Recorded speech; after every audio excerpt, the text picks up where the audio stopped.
السلام علیکم ورحمۃ اللہ وبرکاتہ۔ امید ہے سب خیر خیریت سے ہوں گے۔ دوستو آج میں بات کر لوں گا ویزا ایکسٹینڈ کے بارے میں کہ آپ لوگ کس طرح فیملی وزٹ ویزا رینیو کر سکتے ہیں۔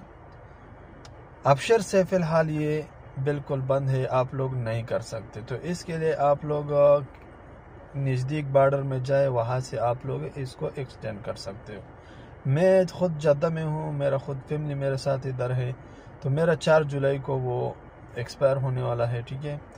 تو میں نے ایک ادھر بس والا ہے جو جدہ میں اشرفیہ سے جاتے ہیں جوردن بارڈر تک، ان سے میں نے رابطہ کیا، اس نے مجھے 250 ریال بولے کہ آپ ایک پاسپورٹ 250 ریال دیں گے۔ پھر میں نے اس کو بولا کہ یار میرے پاس 2 بچے ہیں اور ایک جو ہے وہ بڑا ہے، تو اس نے پھر بولا کہ بچوں کا 150 اور بڑوں کا جو ہوتا ہے وہ 250 ریال آپ ہمیں دیں گے، اور ہم ادھر آپ کو اس میں سب کچھ چیزیں جو ہے وہ کر لیں گے۔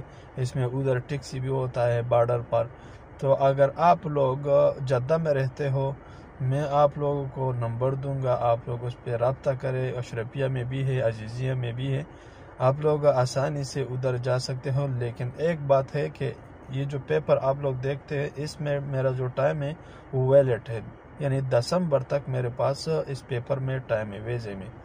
اگر ٹائم نہیں ہے تو آپ لوگ بالکل یہ غلطی نہ کرو، ادھر بارڈر میں مت جاؤ، اور آپ لوگ پاکستان جا سکتے ہو، کسی بھی کنٹری میں ہو آپ لوگ جا سکتے ہو، ٹھیک ہے۔ لیکن اگر ٹائم نہیں ہے تو آپ لوگوں کو ادھر سے تجدید نہیں کرے گا، اس چیز کا خیال ضرور رکھ لینا ہے۔